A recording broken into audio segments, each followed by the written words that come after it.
जी, आज हमने सरमद सदीक़ साहब को अपने सिंध प्रेस क्लब के लिए एजाज़ी मेंबरशिप दी है और हमारे साथ आज के बाद प्रेस क्लब के अंदर भी इंशाल्लाह जॉइंड हैं, क्योंकि प्रेस क्लब जो सिंध प्रेस क्लब है, पूरे सिंध प्रेस क्लब को हम लेके, जैसे फॉर एग्ज़ाम्पल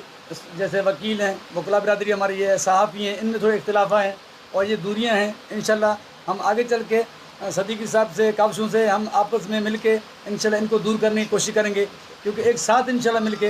इस मिशन को आगे बढ़ाएंगे और जो भी हक सच की बात होगी इंशाल्लाह हम इनके साथ रहेंगे इंशाल्लाह। सरमद साहब, आपसे मेरा सवाल है कि जमाली साहब आपके पास चल के आए हैं और आपको एजाज़ी मेंबरशिप की नवाजी गई है, तो इस हवाले से कुछ क्या कहना चाहेंगे? बिस्मिल्लाहिर्रहमानिर्रहीम। सबसे पहले तो मैं सिंध प्रेस क्लब का रुस्तम जमाली भाई का जो है वो बहुत ज़्यादा मशकूर हूँ कि इन्होंने मेरे नातवा कंधों पर जो है वो ये ज़िम्मेदारी डाली और सिंध प्रेस क्लब की पूरी आप जितनी टीम भी यहाँ पे और ऑफिस तशरीफ़ लाई हमारे सिंध सेक्रेटेरिएट पे ऑल पाकिस्तान मुस्लिम लीग के, आप लोगों को भरपूर अंदाज में वेलकम कहते हैं और ये आप लोगों का बड़कपन है कि आप लोगों ने जो है वो बराह रास्त जो है वो मुझे अप्रोच किया और मुझे जो है ना आप लोगों ने इस काबिल समझा कि ये ज़िम्मेदारी मैं निभा सकूँ। रुस्तम भाई की सबसे अच्छी बात मुझे ये लगी कि जब इन्होंने मुझसे रब्ता किया और मुझे ये कहा कि इनके ये अल्फाज जो है ना वो बड़े अहमियत रखते हैं मेरे और जनरल परवेज़ मुशर्रफ साहब के करीब, के इन्होंने कहा कि सहाफ़ियों को आज़ादी और ज़बान देने वाली शख्सियत जनरल परवेज़ मुशर्रफ साहब थे।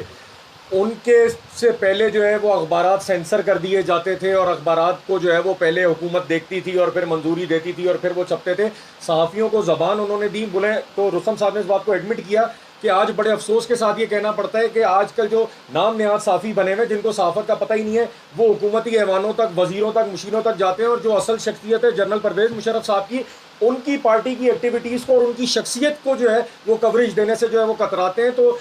रुस्तम जमाली भाई ने बोला कि हम चाहते हैं कि आप जो है वो हमारा बाजू बने और जनरल परवेज़ मुशर्रफ साहब जिनको एक क्रेडिट जाता है कि उन्होंने सहाफ़ियों को आज़ादी दी थी, तो उनके बिहाफ पे ये जो है वो हम आपको एजाज़ी मेंबरशिप दे रहे हैं कि जनरल परवेज़ मुशर्रफ साहब ने सहाफ़ियों के लिए बहुत ज़्यादा खिदमत दी हैं और मेरी अपनी भी कोशिश है इंशाअल्लाह ताला कि जिस तरह जो भी हुआ सहाफ़ियों की फ़लाह व बहबूद के लिए, जो गरीब सहाफ़ी हैं जिनके इलाज के लिए, मुआवजे के लिए, सहाफ़ियों की रिहाइशों का जो मसला चल रहा है, हुकूमत प्लॉट्स अलॉट कर देती है, मिलते ही नहीं है, सालों सालों पेंडिंग पड़ी रहती हैं, ग्रांट्स नहीं देती। सिंध प्रेस क्लब की ग्रांट के लिए भी इंशाल्लाह हम आवाज़ उठाएंगे और मरकज़ में भी, सूबे में भी, और इंशाल्लाह ताला जो सिंध प्रेस क्लब के जायज़ हुकूक है वो भी इंशाल्लाह जो है वो क्या नाम है सिंध हुकूमत पर और वफाक पर जो है वो जोर डालेंगे कि वो उनको दे और सिंध प्रेस क्लब के लिए बाकायदा सिंध में एक जगह मुख्तस की जाए जहाँ पे एक बड़ा सिंध प्रेस क्लब जो है वो कायम किया जाए, जो बराह रास्त जो है वो हमारे सिंधी भाई उसको जो है वो ऑपरेट करें। बहुत शुक्रिया, जज़ाकल्लाह। पाकिस्तान जिंदाबाद, पाक फौज जिंदाबाद, जनरल मुशर्रफ साहब जिंदाबाद। किसी और भाई का